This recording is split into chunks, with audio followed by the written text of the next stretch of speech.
While I like to take on most challenges head on, I'm also a big fan of reaching out to those people that have done things that I want to do. And that was the case when I was getting ready to do Character Walk 2023. I reached out to folks that have done the long walks and embarked on those adventures. Andrew Kivett happens to be one of those people. I love how he writes in his book, whatever unknown challenges I might face, this walk was going to happen. And that motivated me to pursue my walk in Character Walk 2023. And that's why I'm excited to have Andrew as a guest on Character Talks.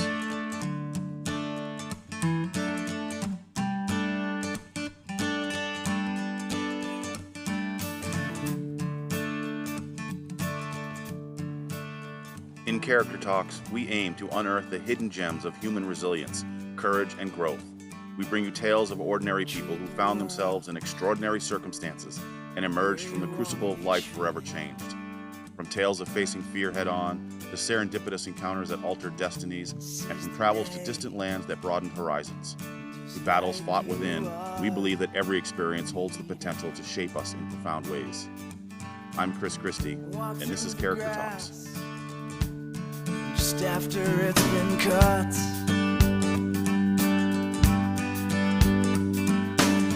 and wade through the stream or maybe run through the river, even though you may get just a little bit wet.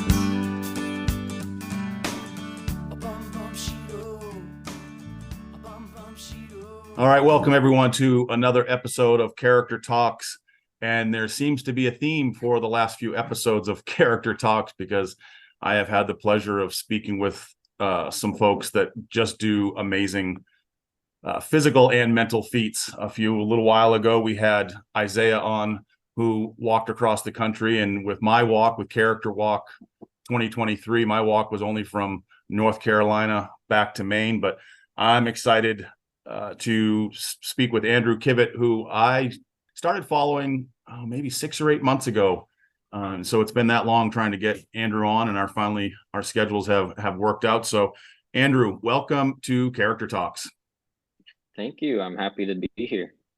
Yeah, this is going to be fun. I again, so impressed with the feat that you did, having done a walk, but nowhere near to the length and to the scale of what you did. I'm excited to hear more about the walk, and I think just as importantly, kind of what led up to the walk and how the walk may have helped in decision making post walk and then moving forward. But to kind of give everyone a Cliff Notes version of kind of who you are, I think it's important for people to understand who you are, because it makes it perhaps your story a little bit more relatable to them. So could you give us a little bit of your story, kind of where you grew up, things that are interesting to you? If you're not walking or working, what are you doing? And just kind of give us an idea of who Andrew is. Yeah, for sure. I was born and raised in Wichita, Kansas. As far as my interests and work go, I own my own small video production business, and that's always been my passion. But of course, I also like, spending time outside and going on some adventures. I guess if we're going like background on the walk, I met Mike Posner in 2019 while he was going on his walk.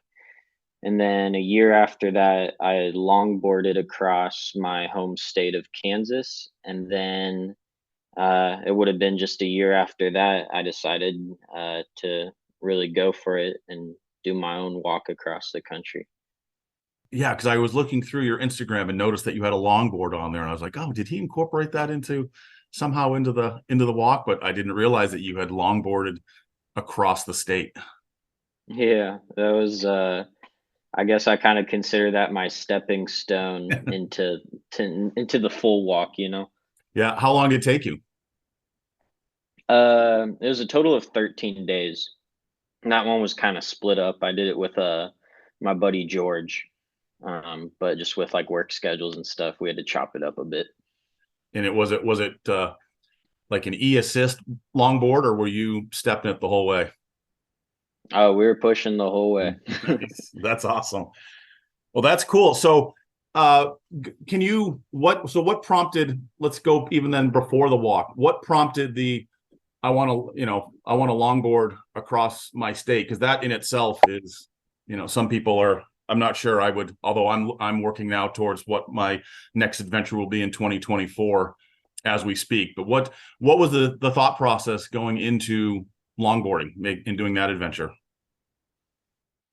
I think the longboarding was, I mean, when I went out and walked with Posner for a few days back in 2019, I mean, it was just probably a total of 30 miles or so of walking, but something about that feeling of just being on the open road and going at a slower pace than you would in a car and really just taking everything in. And I mean, your task out there is just get from point A to point B. And so I think the longboarding was just something that felt more feasible at the time for the spot in my life that I was in. Wouldn't have to be gone that long, and it was still a big accomplishment to both of us. Yeah, absolutely. Mike is actually someone that I've reached out to a couple times. I would love to get him onto the podcast as well. So if you've got any strings there or any contact, put in a good word for us. Mhm. Okay, so we've walked with Mike, and we've done a little bit of longboarding, and then to walk across the country, that is a whole nother level of accomplishment and adventure. So what prompted the idea of, I mean, I'm sure Mike probably gave you some idea of Mhm. how fun it can be, but what was where did you pick a starting point and ending point was there, and how much kind of help me with the thought process of planning that walk? I mean, as far as planning went, I mean, what was really cool about the whole experience to me was that every little moving bit that led up to the walk, it all just kind of fell into place. So my first time that it really hit me that I was gonna do this was when I realized that, one, the lease that I was on for that room in the house I was renting was gonna be up at the same time that I was graduating college. And I, at the time, was doing social work with kids, and that job was super flexible. I knew that I had the freedom to leave for any amount of time and come back whenever I wanted. So those three things lined up perfectly. And I Yeah. realized that if there was going to be any time in my life that I could do this without having to pull a bunch of strings, it was that time. And it also came at a perfect time where I really needed a confidence boost and I needed to kind of figure out myself some more, which, I mean, of course, I was 21 at the time. I'm still very young. But yeah, I mean, as far as picking a spot to start, my friend Robbie, I had met him at a film festival back when we were 17, and he happened to be going to film school in Savannah, Georgia. So I just texted him one day as soon as it kind of hit me. I was like, I need to do this. I just texted him. I said, hey, like hypothetically, if I were to fly down to Savannah in a few months, would you take me out to Tybee Island, North Beach, and help me get started walking across the country? And of course, that was no big deal to him. Just pick me Right. up from the airport in a 20-minute drive. So I put a date on it with him and bought airline tickets, and that was that. That's really fun. It's interesting how doing an adventure like walking across America, most people, I think every single person that I've spoken with that has done some kind of a feat like that, there's a lot of self-discovery involved. Hmm. And even at my age, at 56, when I did my walk this past summer, part of it, while there was a cause and things that I wanted to do business wise with it as well.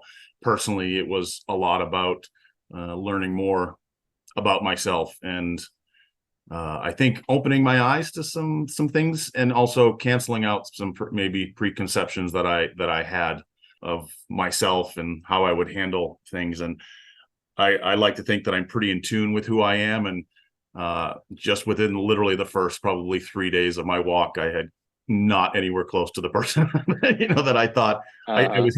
I handled things differently than I thought I would. And that was really eye opening for me. Did you ever encounter something like that? Like you thought that during the walk that you would handle something some way and perhaps it didn't, or you were stronger in certain areas than you may have given yourself credit for? I think to me it was less like discovering things. I felt it was more so, looking back on it now, I can see how much active change there was from the beginning to the end. I think the only thing that I maybe did feel that I discovered was, think maybe I found I had more like willpower in me than I thought I might have, I guess. Hmm. And did If you that makes sense. Did you experience that at all? Or yes. I think one of my strengths is crisis management. I think I can usually think pretty quickly on my feet and come up with answers and solutions pretty quickly. And so but that worked against me on the walk because I found a lot of things that I struggled with. They were hurdles that I put in front of myself, and it was a constant mm, battle of, oh, where am I going to stay tonight? Because I did it with my dog, which adds a whole nother level of responsibility, especially walking on the side of the road. And I pushed a cart as well, but I had mhm, my dog with me, and I thought the dog would actually do better than I would. I thought I would be the slow piece to the puzzle, and ultimately was doing okay physically. It was the dog that was actually struggling a little bit more. Um, mhm, and so I found I put a lot of hurdles in front of myself, like where am I going to stay and what am I going to do this and all these things. And ultimately I didn't rely on my ability to make decisions and solve problems. And ultimately at the end of every day, I was always able to find a place to stay, and there was generosity by certain people, and which I'm sure you probably encountered on your walk. So it was me. I was surprised more that I had I put my self-placed hurdles in front of me. mhm. But again, can you talk because one aspect that did blow me away was, I don't know, say blow me away. It was surprising the level of generosity and willingness to help and offer assistance and that type. Are there any stories that stick out in your walk of folks that just kind of went above and beyond of what you thought folks would do for you? Yeah, there's a lot of stories, and going into the walk, I was just trying to get across. For me, it was simply a goal, and I found along the way, I was so surprised at the amount of people that did go out of their way. And I always considered myself before this to be a very, I don't know exactly, like not super outgoing. And I figured that if I didn't initiate all of these interactions, they just wouldn't happen. Interesting. But what I found was people did, come to me, and I kind of built a confidence throughout it. And I mean, I came out of the walk being a much more outgoing person. But as far as generosity, I always tell the same story, and I don't mean to leave out the other people. There's so many other people that did great things, but a guy named Mike in Georgia really stands out to me. I found myself at sunset in it was a rural but kind of residential area. Everyone owned land around there, and it was getting dark. And this was the only time I ever kind of like knocked on doors or asked people to stay on their land, but I didn't feel like I had a choice. I got a lot of no's, but then I came across Mike, and he was out on his driveway, and I asked him if I could sleep on his property line. And he was kind of like a little hesitant at first, but he let me sleep out on the edge.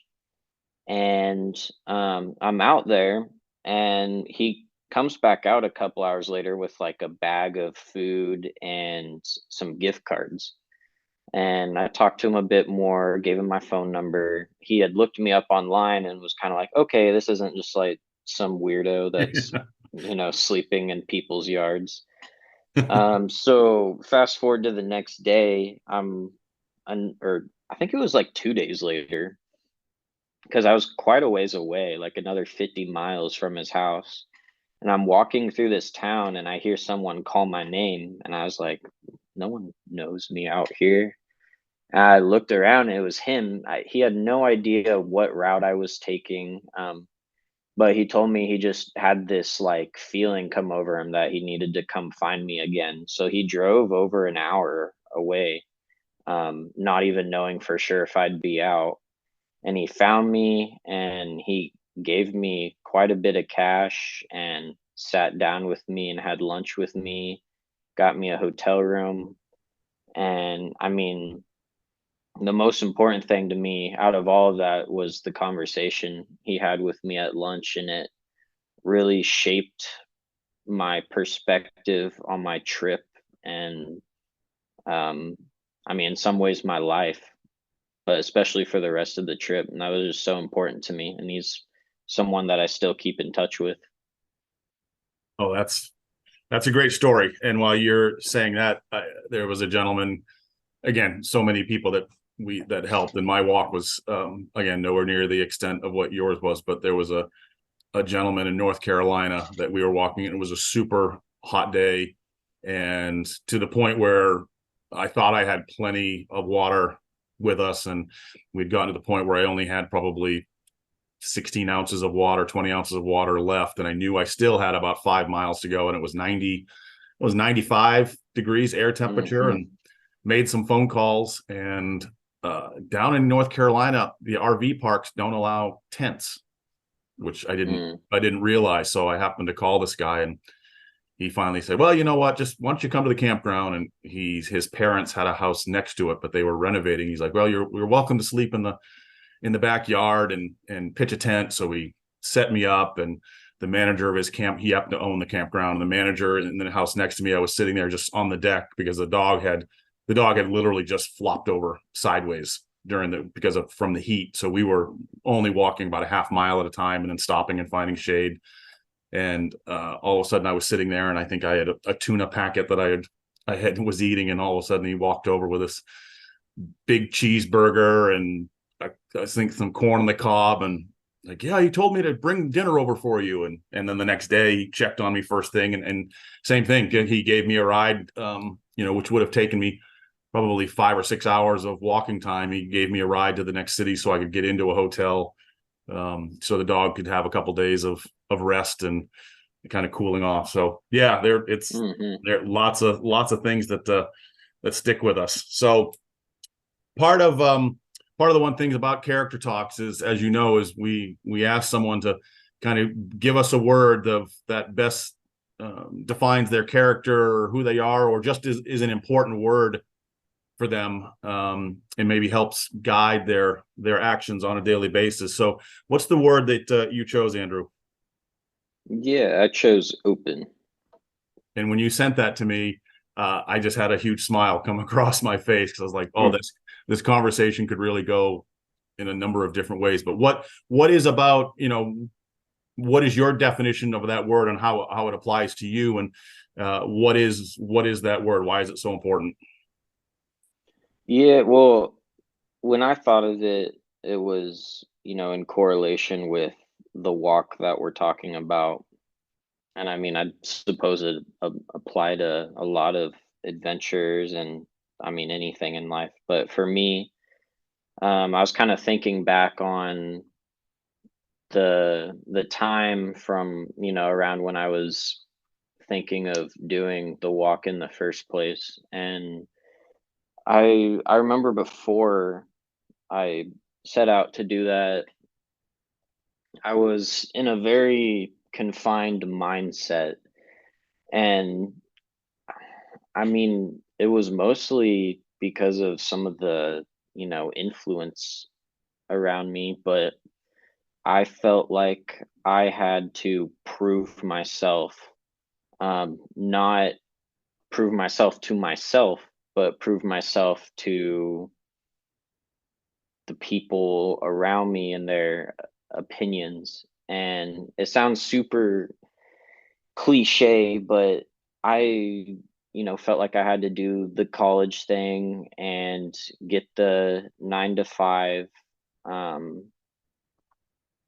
and that just wasn't like exactly the route I wanted to take. And I knew that, but it wasn't until, around the time that I did the walk that I really let myself be open and kind of, throw away the ideas that were being pushed on me. I said, look, this is the time in my life that I'm going to be able to do this. And, um,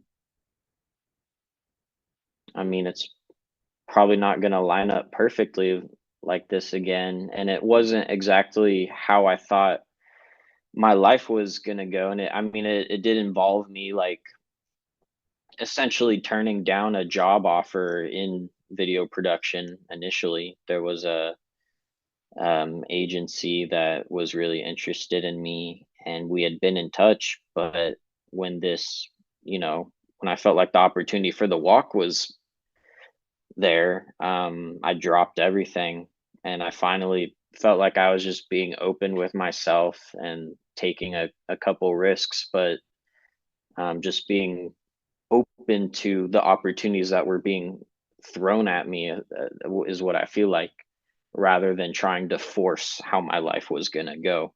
And the cool thing is the walk actually ended up being the thing that led me into my career now. Wow. Okay. Well, that's you hit a couple really important pieces. I think one of them was when you finally made that decision to do the walk and just dropped everything and we're doing it. I mean, that's scary, and that is oftentimes the biggest hurdle for people, is that initial first step of making it happen, whatever that adventure is, or whatever change they want to make. That first step is oftentimes the toughest.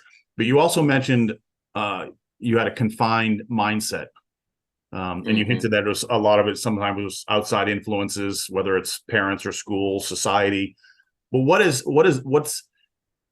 that confined mindset feel like compared to a more open mindset? What do you mentally, physically, what's the different feeling between those two new mindsets? Because I think that's important, because I think there's a lot of people, I will speak for myself, that I have had that confined mindset, and that confined mindset, I think, can happen one day, and then all of a sudden things will change, and literally within 24 48 hours I find myself in a completely different mindset. But what does that confined mindset feel to you compared to kind of being more open now? Hmm. Um, the the times that I have really like listened to those gut intuitions, super freeing, and I've never felt more fulfilled than when I just kind of went with that. My friend Ben, he also walked across America actually the same time I was doing it. That's how we kind of got connected over online. But he really kind of hammered that in even more. He's the most open person I know. He just goes with whatever comes at him.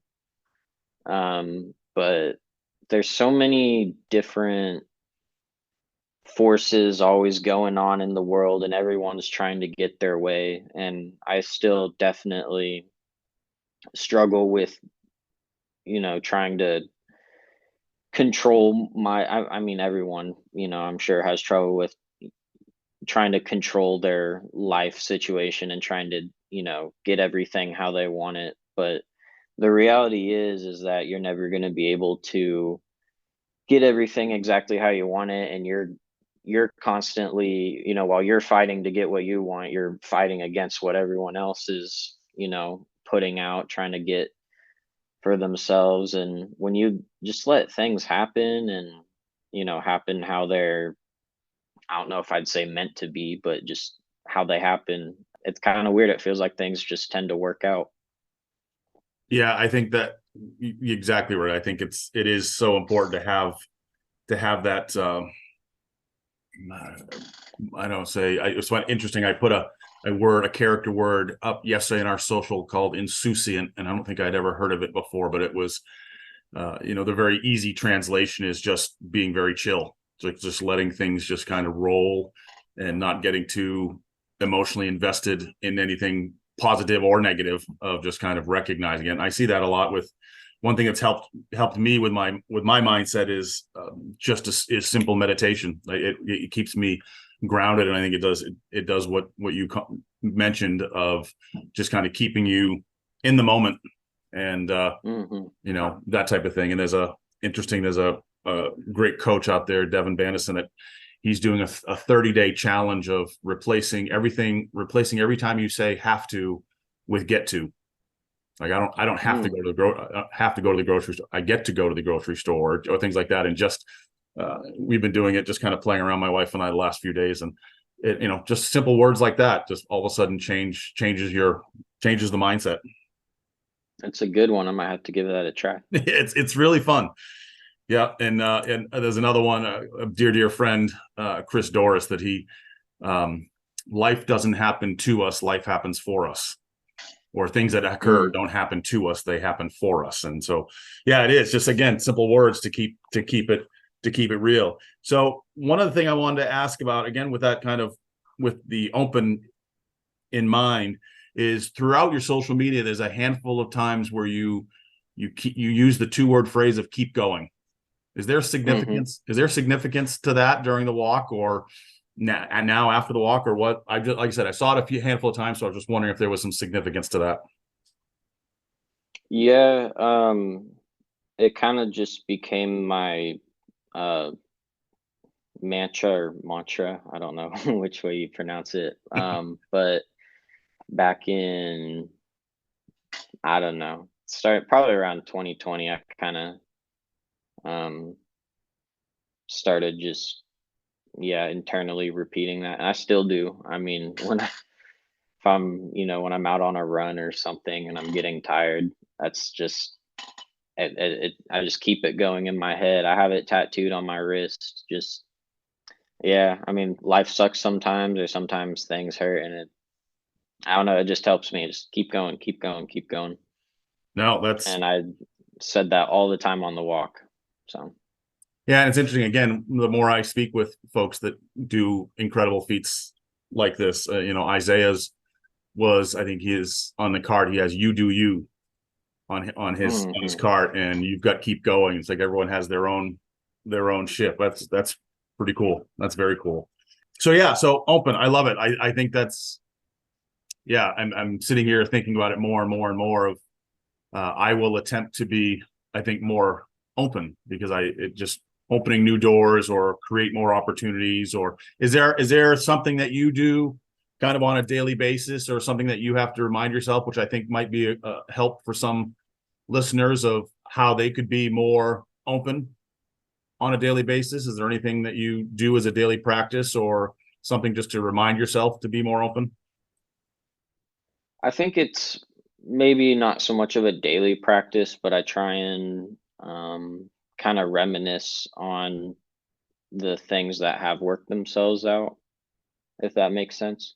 That's interesting. So I think like one thing that in more recent times, like something that I struggle with is the stress of owning a small business, and the anxiety around all the aspects of bringing in new clients, or just all the bits to it of, is this going to work out? And so for me, that tends to be the current anxiety that I have to work to be more open towards. And for me, that's just reminding myself, or look at the progress you've made in this time, and things are going to work out. Just keep putting in the work. And that goes for anything. I had to tell myself that on the walk, just, look what you've done in the past, this amount of time. You walked 1,000 miles, you can walk 1,000 more. Yeah, that's interesting. It's so having that word open is almost reinforced by looking back and trusting yourself, trusting the process. And by having that trust, and I guess in a way allows you to be more open because you can work yourself through it. That's super interesting. I love that.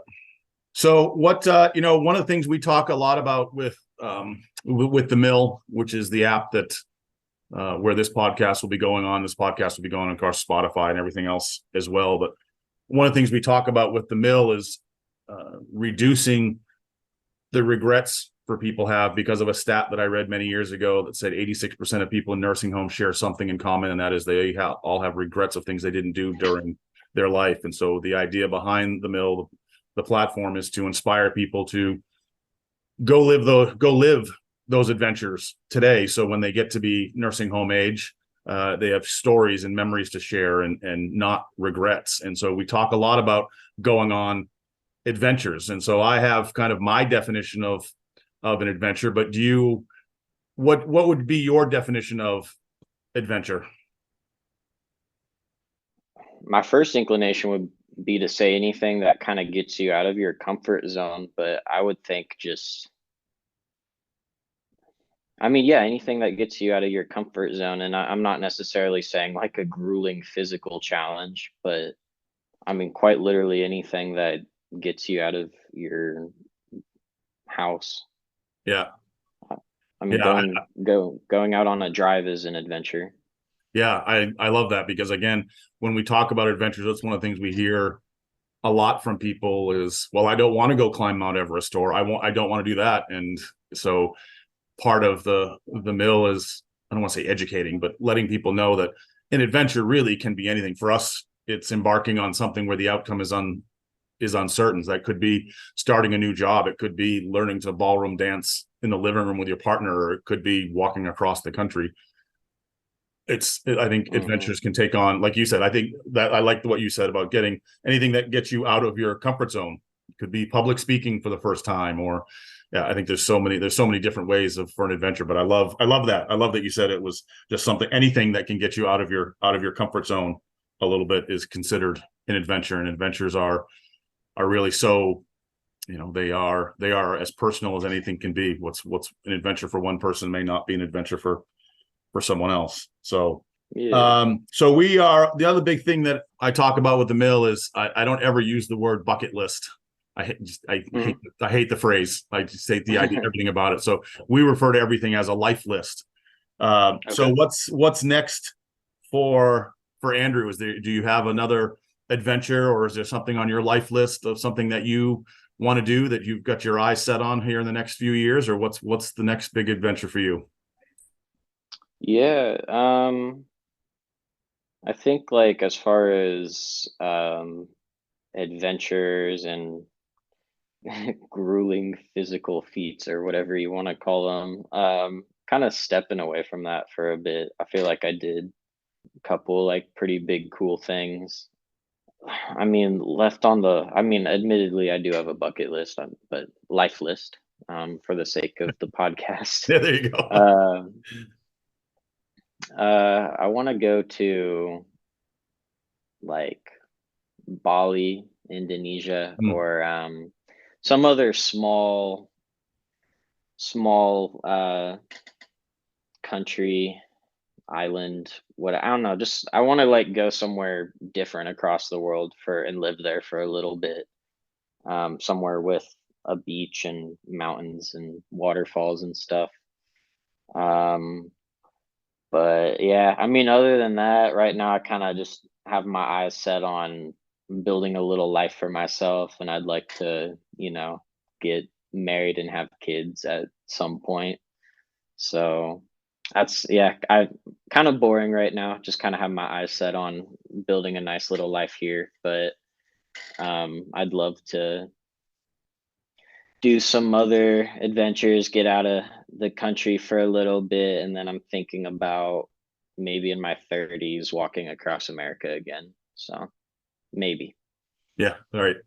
Yeah. I think when I hinted that I was going to do a new adventure in 2024, my wife kind of gave me the stink eye of like, you're doing what again? So I actually, and it just came to me what I think what my adventure for 24 will be. I need to start working on the details to see if I can actually pull it off, but I really want to paddleboard down the entire Maine seacoast. Oh, that'd be cool. That'd be very pretty.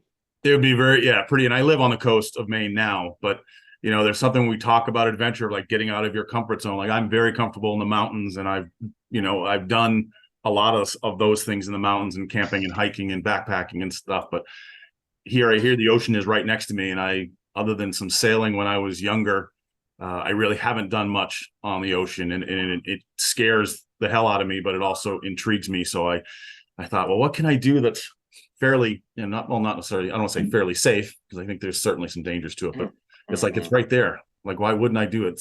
It's beautiful. So yeah, we're working with, hopefully one of our character partners is a paddleboard company. So we're talking about getting aboard and maybe tackling that for 24, but also starting a family and a career that you've got going on. I mean, that is absolutely, that qualifies as an adventure. Yeah, 100% that qualifies as an adventure. But yeah, and Bali would be pretty cool. So yes, it would. So Yes, it would. how would if anyone wants to reach out, because you do talk to me about what you're doing for work right now as well, because I think you went to school for film, correct? Yes, sir. Yeah, I do. I kind of just label it as general content creation now. Mostly focused in video production, with emphasis on social media content. So I've helped a variety of clients, and I have my more regular clients, and we're just constantly putting out videos, photo, billboards, whatever for their businesses. But just keep up the marketing for them, keep up that little stream of content going out. Yeah, no, that's great. So how can people get in touch with you or follow you? Because you do post some great stuff. So what's the best way for people to get in touch with you or follow you? Yeah. Probably just my Instagram, which is just at Andrew Kivett. So yeah, and I've had, people here and there reach out with questions about walking across America, or a variety of stuff. And I always respond to the best of my ability, and I'm more than happy to chat about it or answer any questions, or yeah.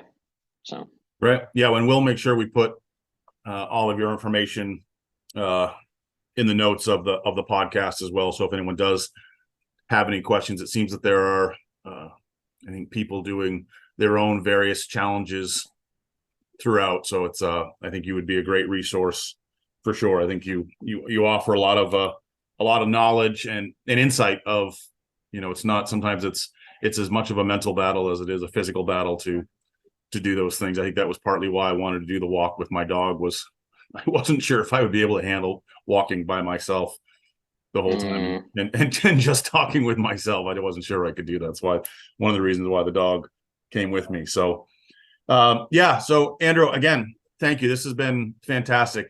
Again, massive amounts of respect to you for what you did. I love the word open. I think it behooves us all to be a little bit more open in our daily basis. And I think, as you mentioned, in order to be open, sometimes we've got to slow things down just a little bit and trust the process and trust the experiences that you've done. And I think that being open, it tends to open more doors for us. So yeah. Again, yeah, thank you, Andrew. And we look forward to staying in touch and following you on whatever those next adventures are for you.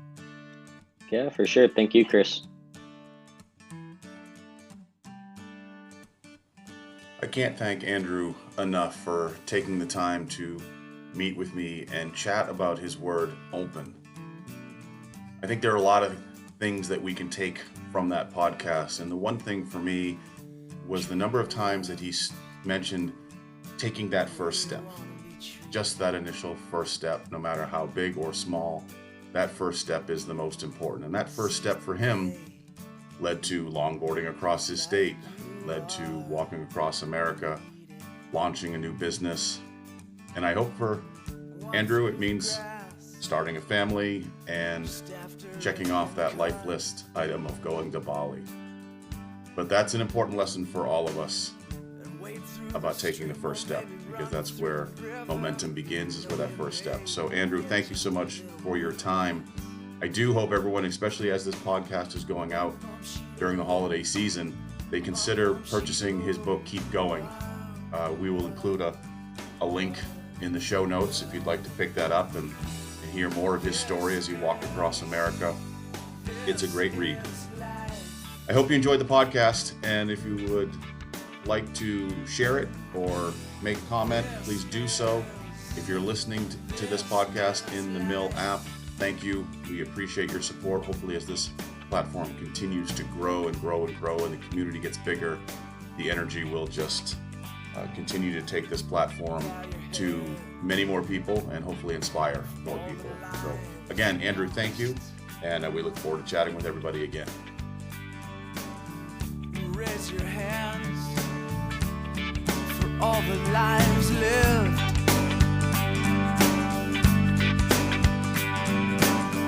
And love your mother, for she's why we're